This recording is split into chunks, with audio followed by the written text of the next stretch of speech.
Hello, everyone. I'm Eric D'Souza, and you're joining me again today for Crime Writers of Canada's podcast, where we discuss crime fiction from authors from coast to coast. Joining me today is author Pamela Jones. Hi, Pamela. How are you? I'm great, thank you.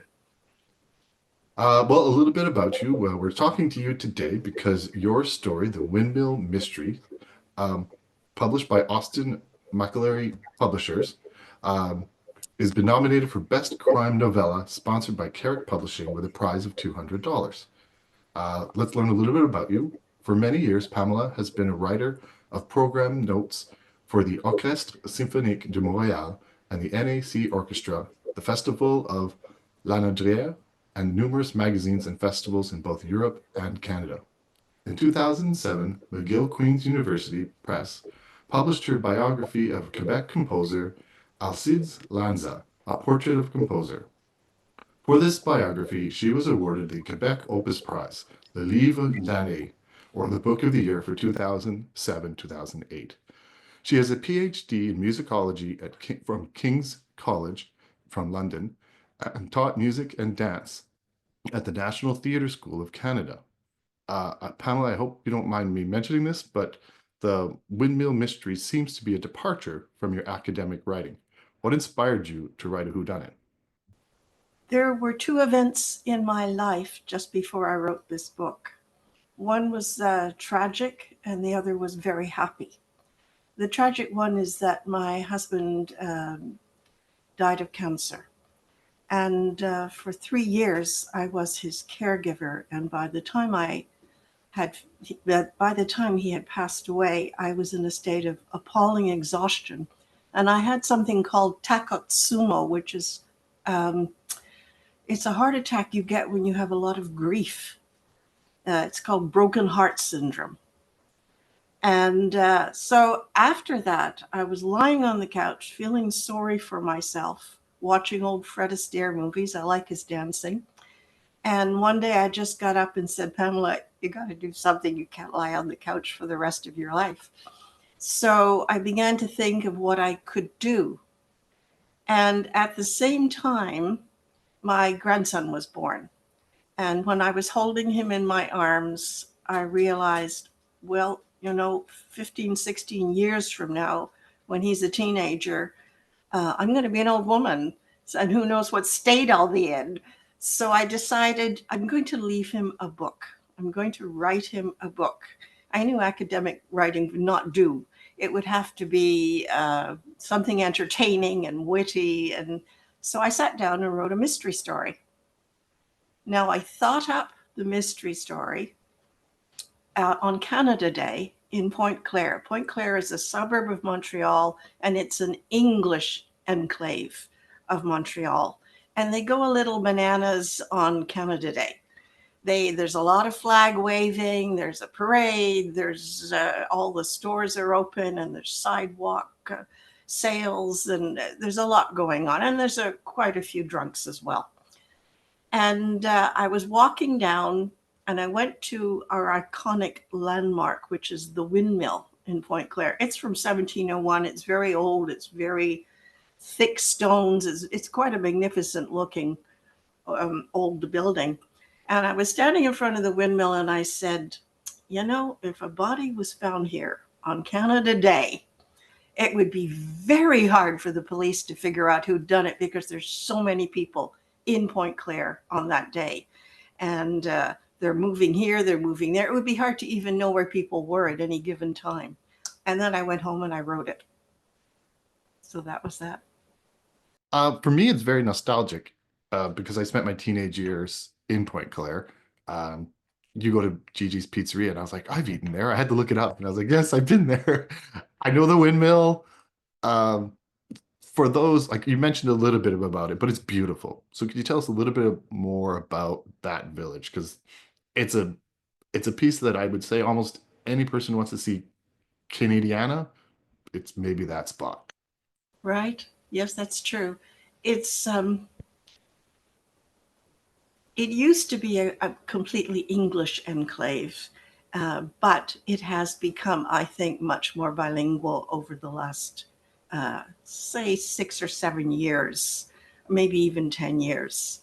And but it has this atmosphere of something European. I think it has the gables and the windmill, and there's a point that goes right out onto the water where you can look and see the fireworks on Canada Day, and it's a magnificent area. There's an old church which is quite magnificent.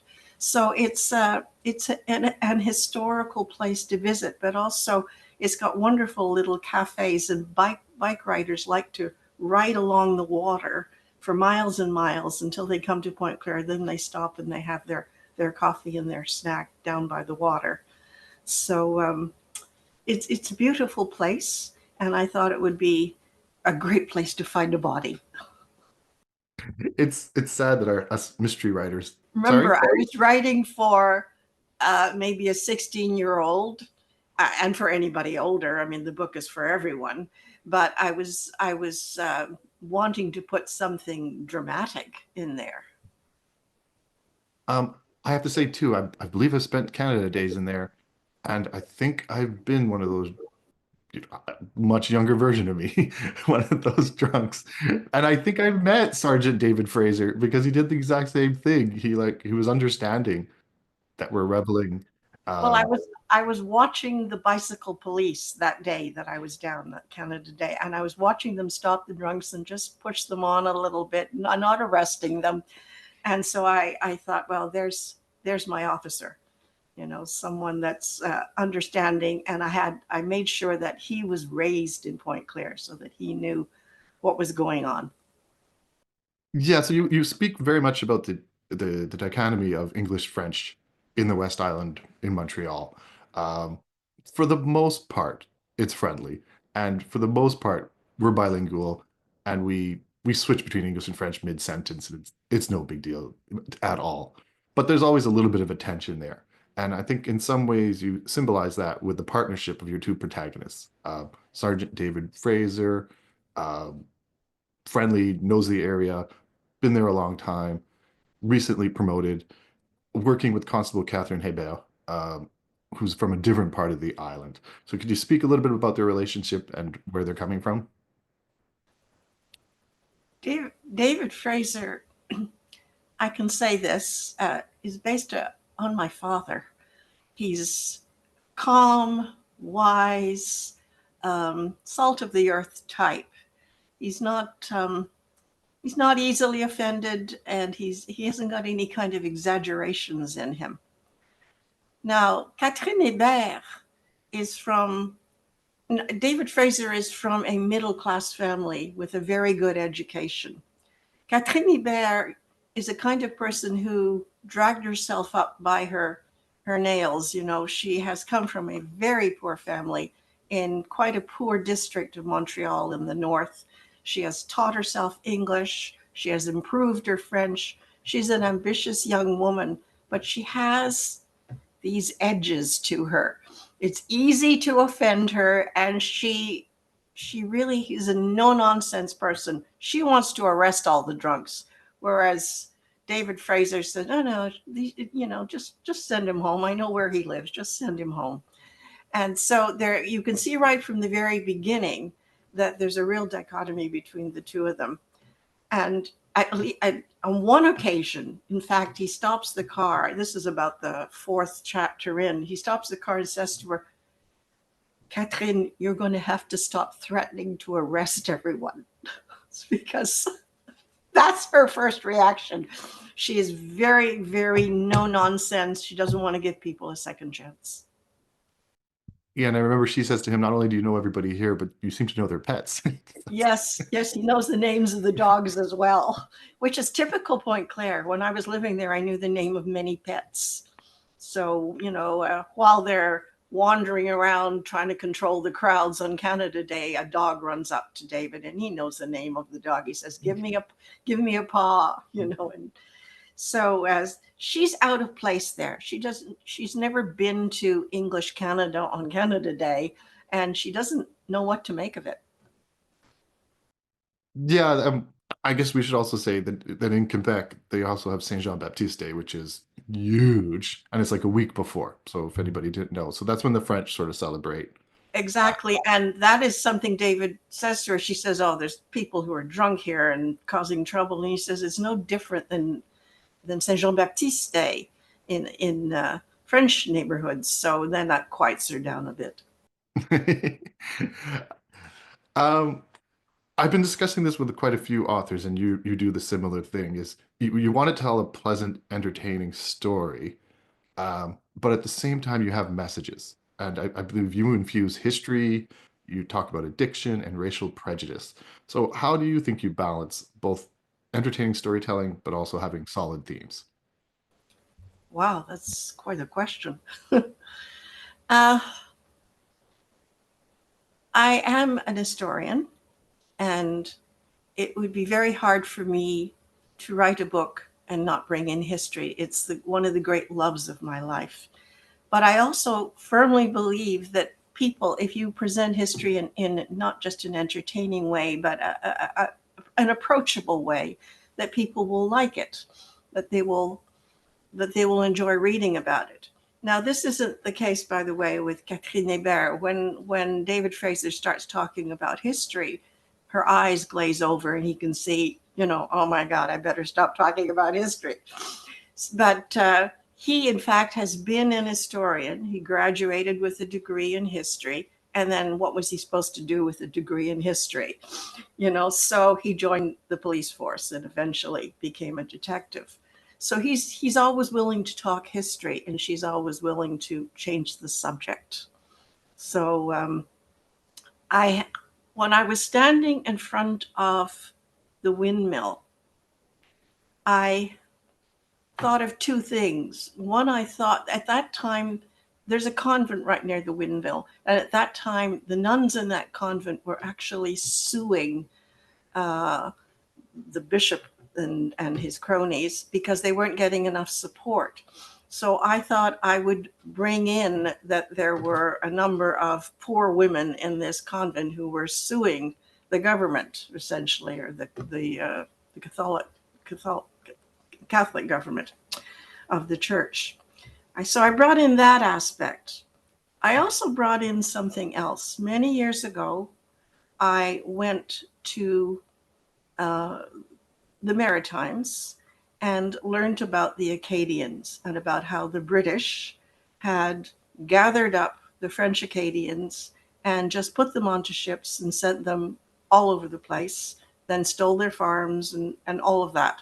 And I thought, I'm going to bring that into the book. Now, we hear about tragedies on the news every day. So I can't tell you why the Acadian one spoke to me, but it did. And that's the one I wanted to bring into the book. So I'm not going to give the story away, but their story comes into it, and it's very important to knowing it to solve the mystery.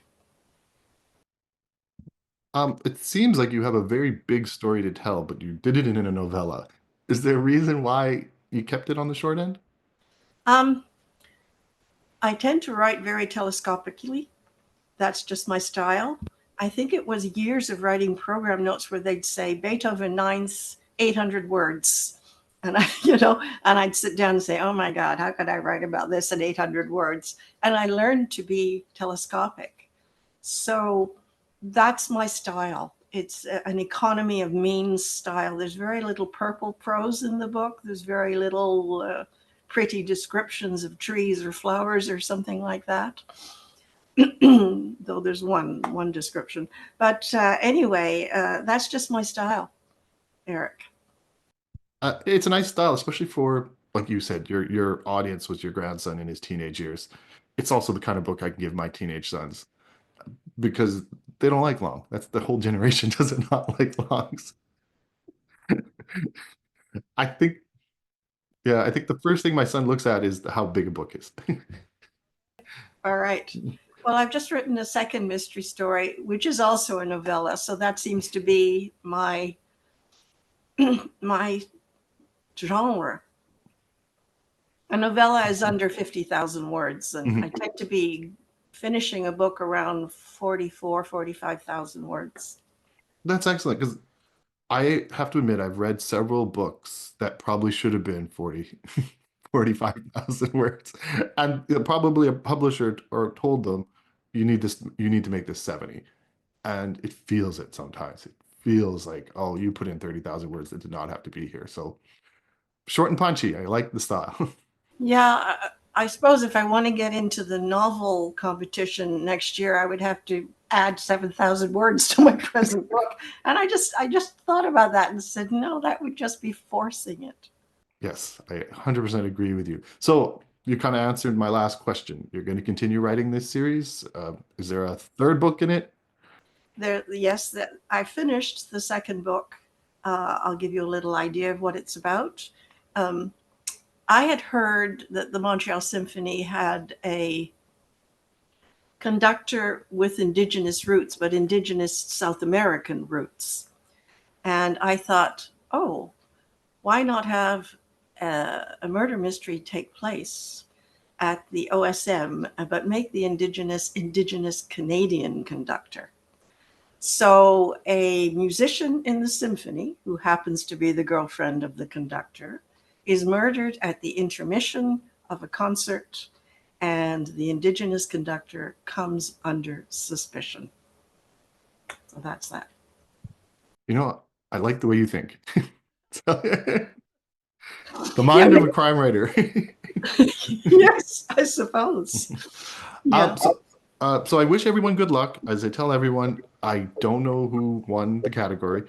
I'm really happy that your category actually is every nominee is a member of Crime Writers of Canada. And I think that says a lot.